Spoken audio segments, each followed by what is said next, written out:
Well, good afternoon and welcome to Penn Sports Podcast. It's Frank Edgar. Wube Gabray here. We're here back this week, sponsored by the law firm of Goldstein, Edgar, and Regan. Thanks so much for Chip Goldstein for the nice sign out front to show off that we're on the air now and telling people a little bit about sports around here in the Peninsula. Also want to thank our production man, Randy Bagoli. He's with us again this week. And you can follow us, of course, at Penn Sports Pod on Twitter and pick up the podcast either there or on YouTube.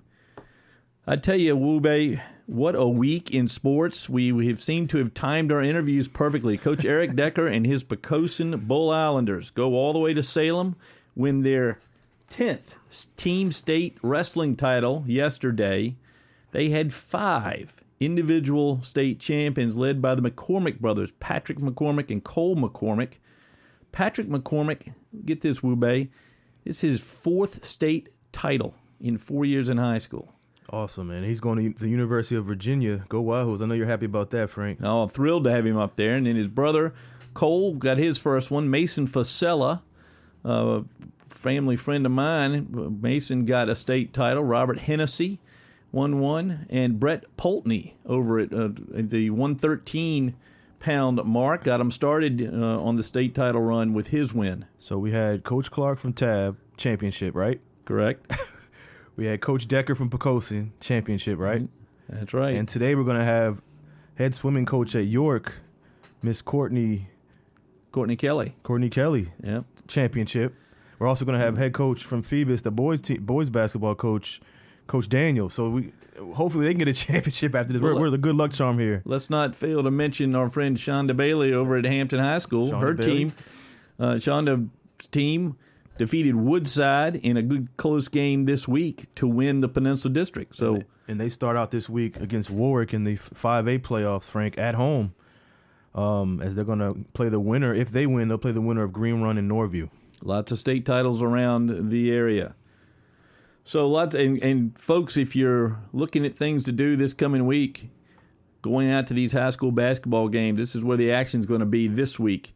All around our area, lots of teams involved. Woodside in action, Phoebus in action. Tab's got a Petersburg game coming up.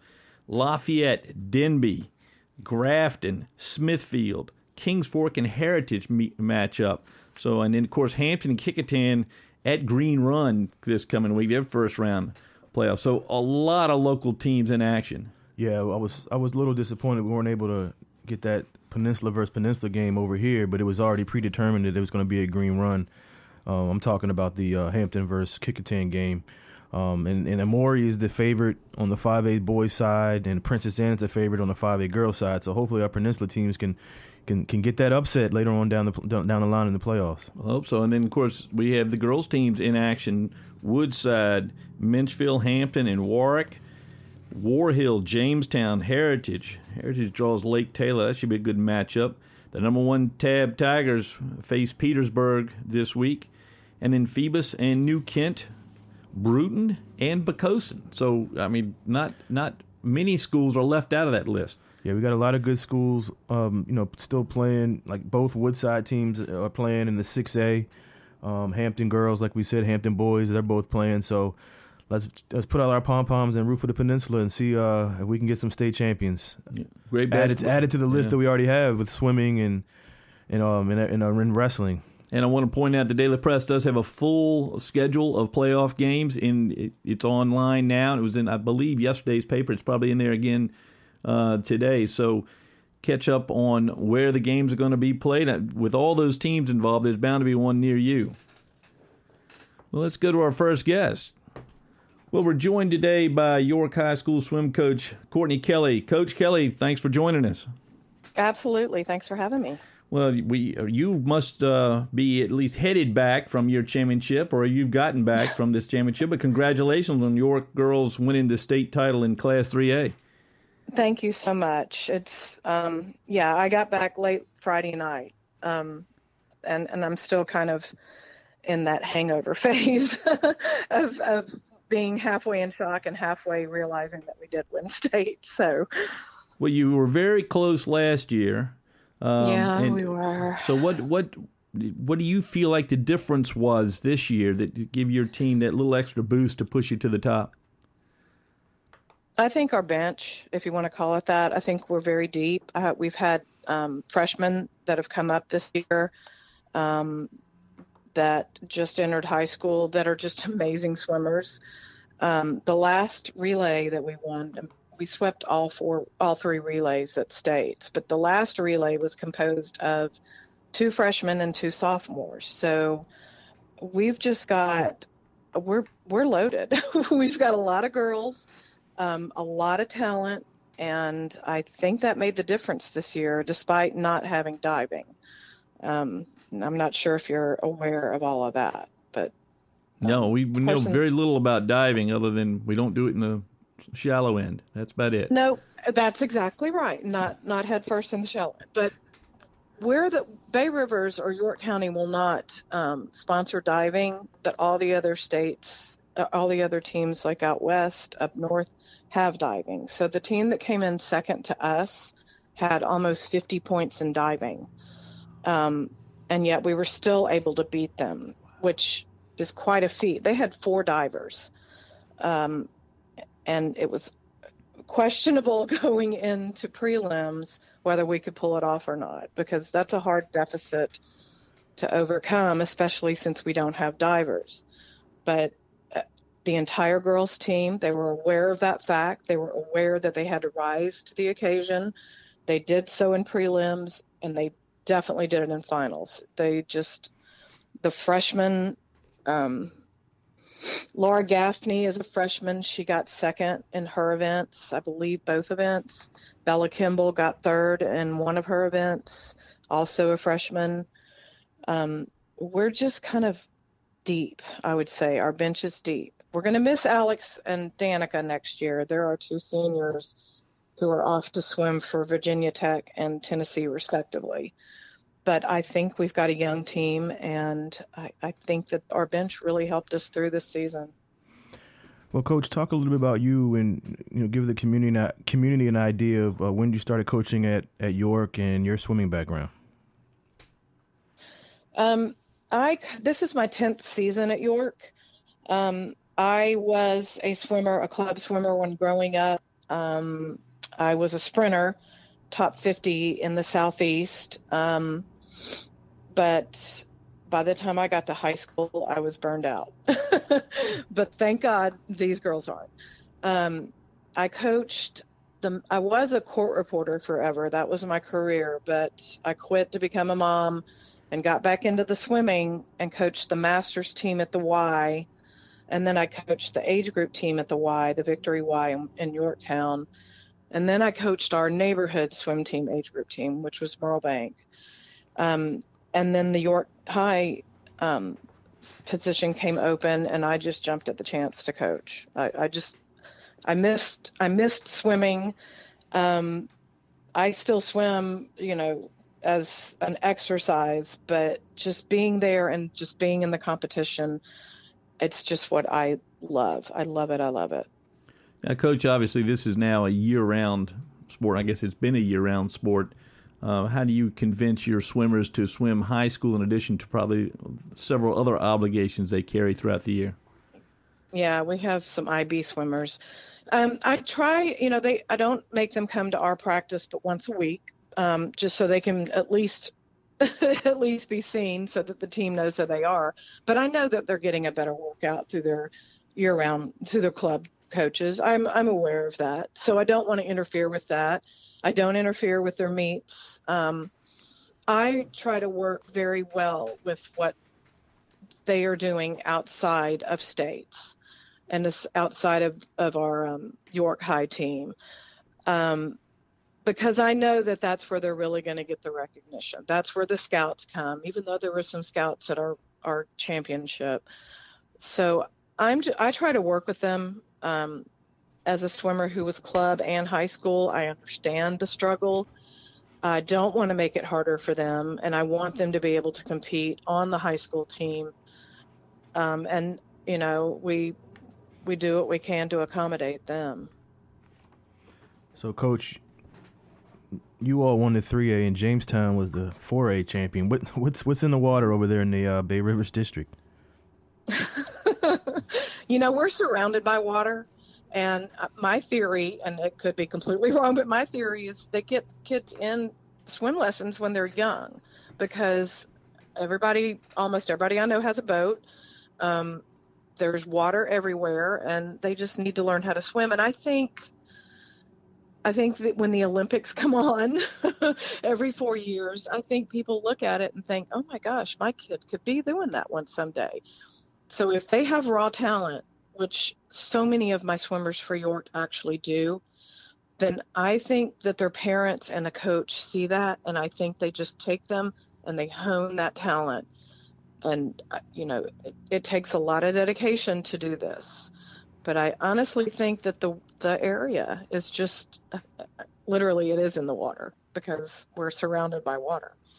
Well, Coach, I'm very familiar with the YMCA, and I know that they have that second grade swimming program available in an effort to get all of our area kids. In the Peninsula Metropolitan YMCA runs from Smithfield to the Northern Neck, so we cover all the areas. But it's a nice little benefit that's available to local kids, especially as you say, living here near the water. Everybody needs to know how to swim, and absolutely. But you got to find kids that also need to know how to get up at 4 a.m. and get to a pool 20 miles away. What's your trick in getting them to stick with it? As you say, you were burned out in my high school. What keeps these kids going in high school? And that's understandable. What keeps them going in high school? The swimmers that I'm working with have a great family support system. Their families, they spend so much money traveling to events, paying for hotels, but they do it for these kids, because this is what these kids are great at. They have the talent, and I think the parent support is definitely part of that success. And I didn't have that growing up, but I think I see it with all of my swimmers. Their parents, they're always there for meets when we ask them to help. They are over and above. I've got one of my team moms running our Twitter account, and she loves it. And I think she's also helped get a lot of our swimming, not just York, but swimming on the peninsula, recognized and more noticed. And I've got a team. All my team moms have been great.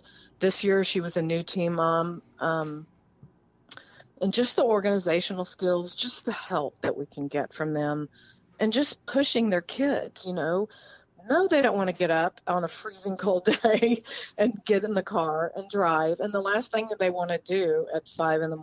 is jump in a cold pool. But I think their parents are there and pushing them along, and the great support system that they have is helping them.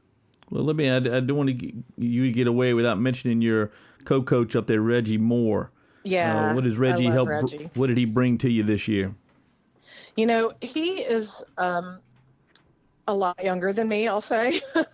He was a football player for York.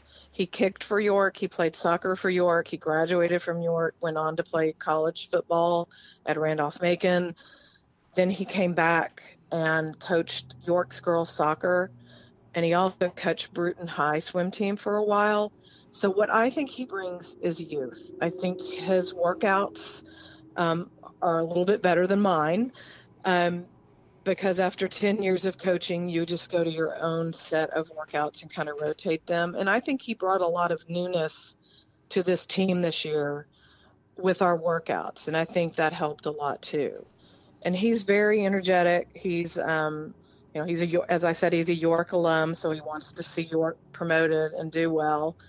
If I asked him to do something, he did it. We worked great as a team.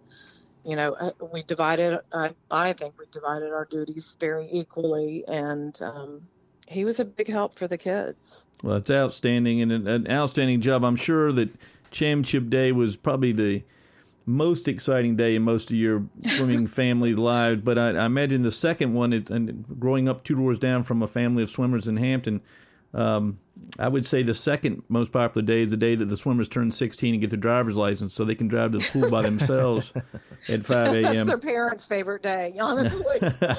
Well, congratulations again on the girls' title there in Class 3A in Virginia. And thanks for Thank joining you. us, Coach Courtney Kelley at York High. And we hope to see you very soon. Tell your Twitter mom to be sure she's following us and spreading the word about the Penn Sports Podcast. I've already told her, so right. we've got you covered. All right. Thank you so much. Thank you, Thanks, Coach. Recognition. Thanks, Congratulations. Coach. Alrighty. Thank you again. Bye-bye. Well, that was outstanding report from her. What a impressive lady she is, what she's brought up there, and then with the help of a youngster like Reggie Moore, and to me, I can call him a youngster, but, bringing in somebody that's a little younger, maybe a little more relatable, and the combination has worked beautifully this year for York. Yeah, she said what he brings is plain and simple youth. Just brought youth to the program, and a lot of things that she can't relate to the kids. He can come in and fill that void. But, I mean, you talk about the success. They were state runner-up last year, state champs this year, and they have freshmen and sophomores that are leading the way. So the sky's the limit for that program. They might win a couple more while she's there. And no diving. I hope the York officials that are hearing our podcast can figure out how to get a diving board in there, maybe at the Y. But you see, the runner-up had more points diving, and they still lost. I mean, just imagine if York would have had diving. I mean, you never know what they would have scored. I'll leave that to the York County administrators to figure out how to put a diving board over there for York and Tab and Grafton. They sound like they need some swimming facilities. Well, I mean, that would help, but they're doing fine without the diving. Jamestown won the 4A and York won the 3A, and I asked her what was in the water, and it was just a lot of support from parents and friends and classmates and coaches and teachers. So that always helps. That always does a great deal to help programs just get over the top, like the York Falcons swim team. All right. Well, glad to hear from Coach Kelley. And we've been trying to follow the swimming. It's a little difficult, but we're glad to have her and a good contact with her. And if we have questions, which we will in the coming years about swimming, we'll call her first. We were very fortunate now to get another coach that we've been able to follow in our broadcasting experience. That's Coach James Daniel over at Phoebus High School. He's doing a great job. He coached his son a few years ago. He's now at the University of Tennessee. He has those guys ready for another state playoff run, state semis last year.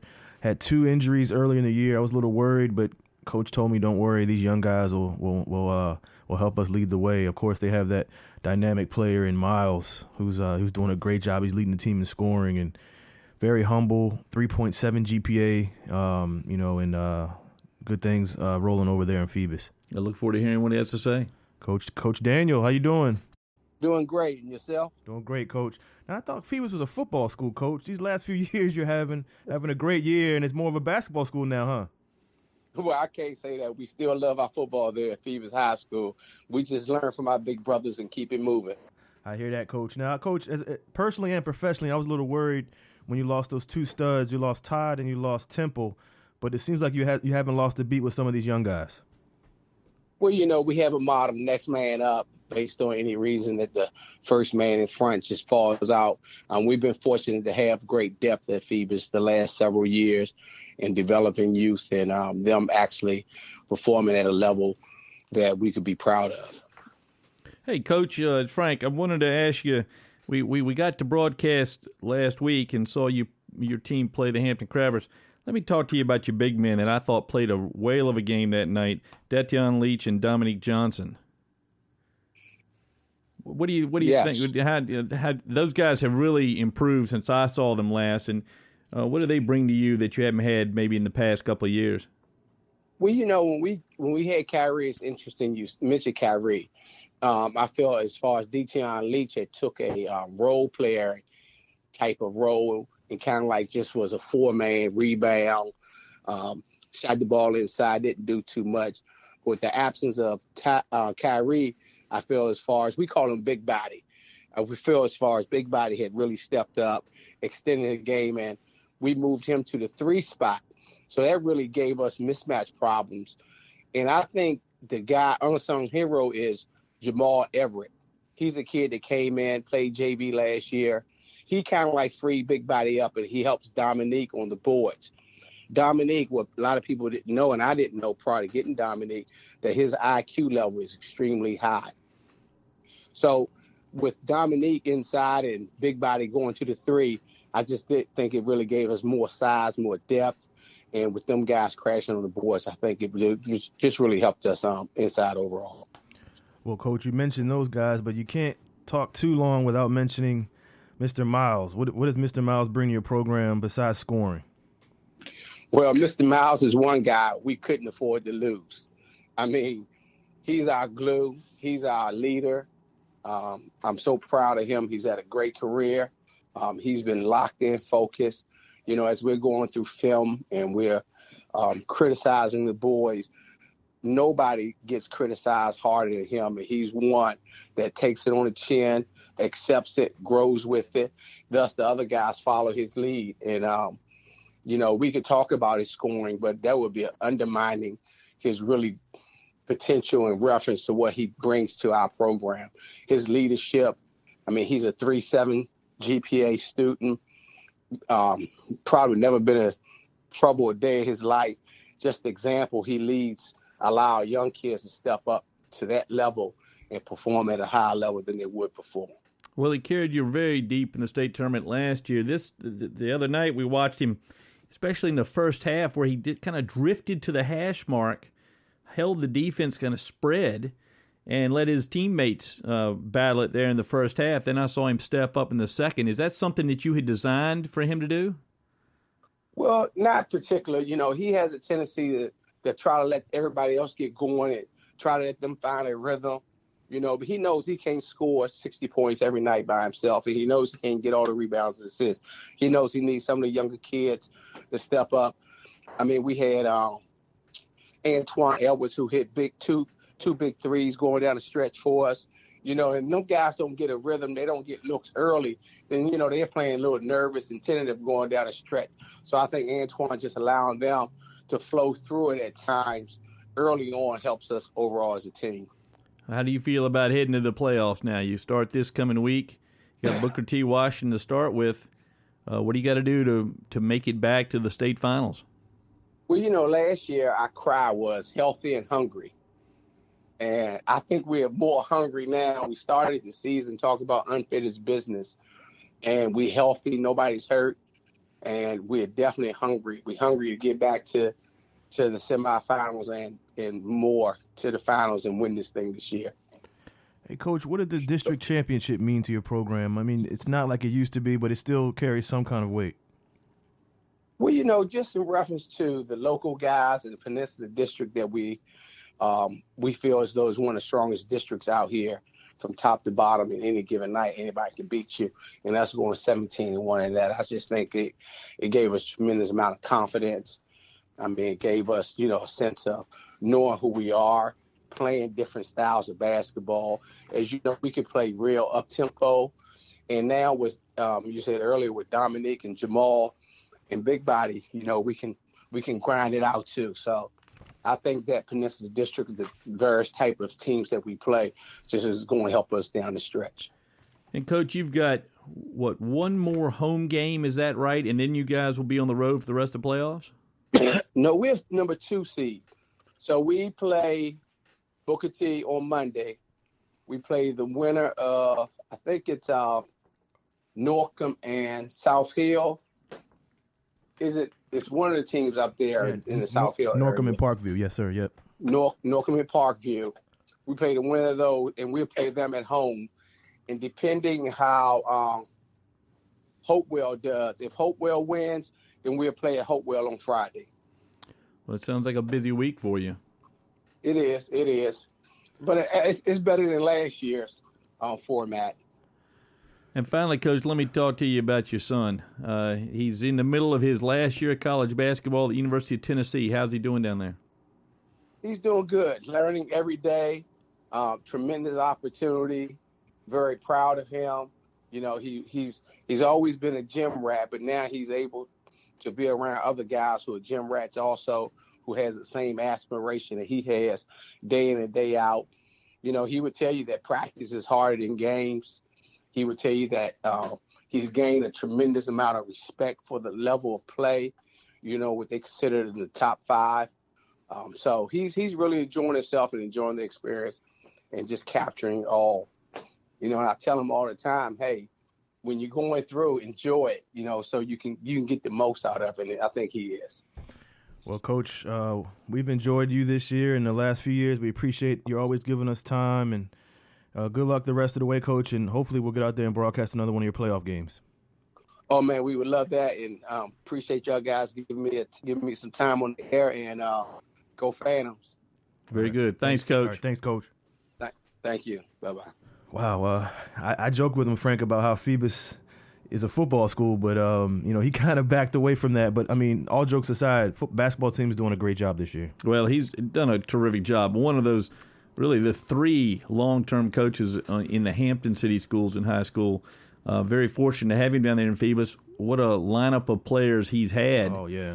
And we've gotten to do several of the games down there. There's nothing better than going into Phoebus and doing one of those Hampton Phoebus games, and we really enjoyed that last week. And one thing we talked about off camera, and you talked to Coach about Miles, the way he lets the game come to him. It's what Coach Daniel said. He wants his players and his teammates to get involved before he goes off and gets his. Well, he was going off towards the hash mark the first quarter. I think he took just a couple of shots. My book had him with 1-3.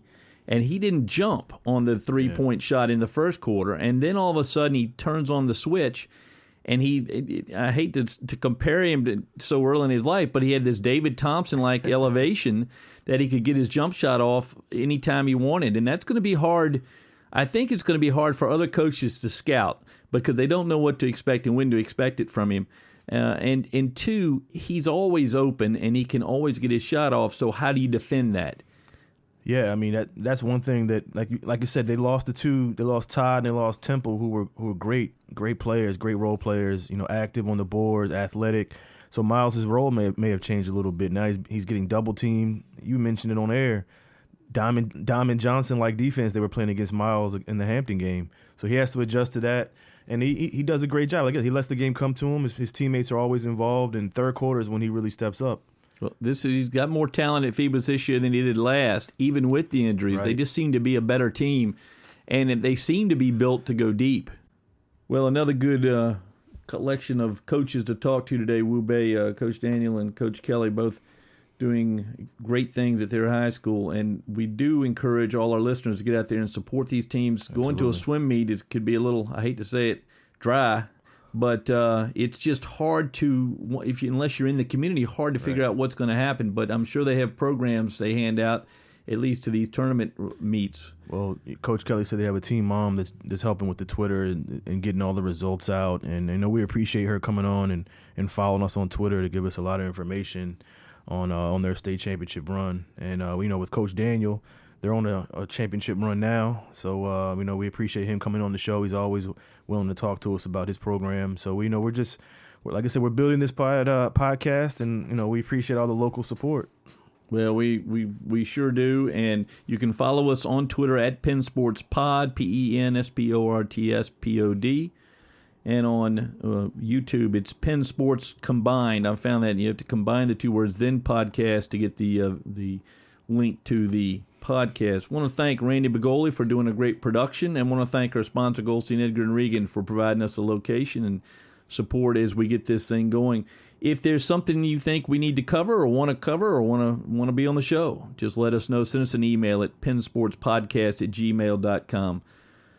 Good week, Wu Bei. I have lots of basketball to watch. Look forward to getting together next week and talking about the outcome of all these basketball games. Absolutely. And track's also finishing up their season. They have a state track meet coming up. Another thing that you probably need a program to follow, but terrific athletes all around our community and in the track and field. And pretty soon we'll be focusing on spring sports, baseball, softball, soccer, and outdoor track. A few other things we got to follow, so that'll be interesting and fun.